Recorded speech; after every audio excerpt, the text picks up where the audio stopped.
Hey, Drecki here, and this is a review of the Viofo A119. If you're watching this video and comparing the camera to others available on the market for around $100, at the time of making this video, my advice is to get this camera over its competitors.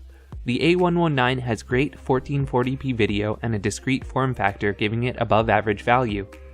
It is, in my opinion, currently one of the best cameras for the money and even outperforms many expensive cameras from other brand names. The A119 is a wedge-shaped cam fully enclosed in plastic. The body feels a little bit thin and cheap, but no worse than can be expected for this price.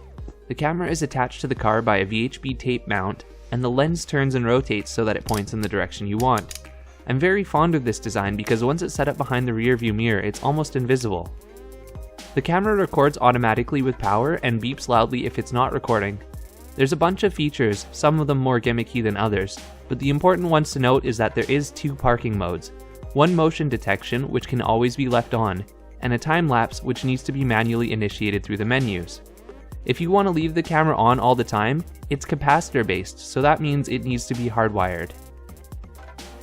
This camera's menus are fairly typical of a Novatech cam, but they're a little bit slow to respond.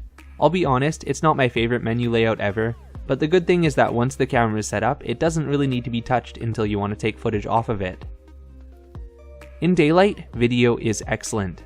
The camera's 1440p resolution is super sharp and ultra wide angle, which means it does have a ton of distortion.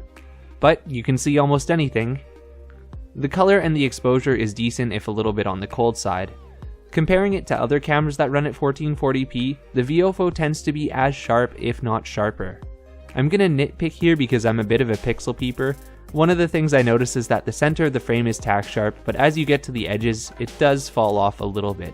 As I said, I'm being extremely picky though, and it's no worse than any other camera I've tested. In fact, in most cases it's a little bit better. Night video is pretty good, average to above average in some scenes. It really depends though. The contrast at night is a little bit too high, meaning that dark shadows get a little bit too dark and bright highlights get a little bit too bright.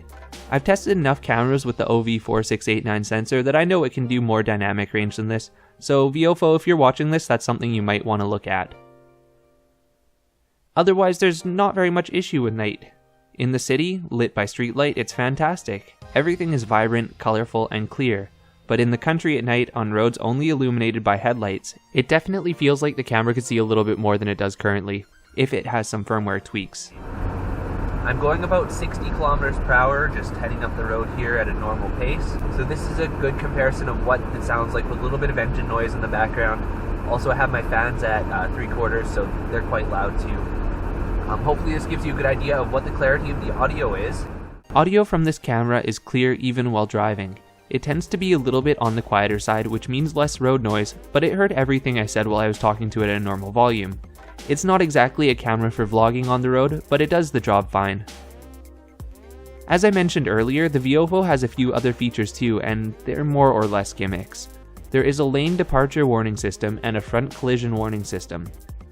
Both lower the quality of the video and generate a lot of false positives, so it's a little bit annoying driving with them on. Also, one thing I'm actually really happy about is this camera comes with a USB cable separate from the car charger, so that you can use your own car charger. I'm thankful that it's separate because now I can use my own multi-port charger that is much higher quality than the one included with this camera. The one included with the camera is not very reliable in cold weather. It seemed to work fine on a normal day, but it was struggling to output the amount of power the camera required in freezing weather. If you don't already have another car charger at home, I suggest getting one from Aukey because it sits totally flush to your 12-volt port and outputs a consistent amount of energy. I linked it below in the description if you're interested. So now that you've heard me nitpick about this camera, you're probably wondering why I gave it such a high rating. Well, all the issues I mentioned are just tiny in the great scheme of how well this camera works. Being based on a capacitor, it is more reliable in extreme hot and cold weather than most battery cameras, and at $100, the video quality is higher than almost every other camera I've used, especially in this price range. Viofo has a good track record of making quality devices that last a long time. That means that this camera has a lot of value. It would be silly to spend more money on something else and only get a marginal increase in video quality.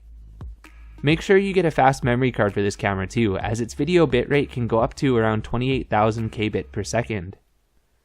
Thank you for watching. Visit DreckiTech.com for more.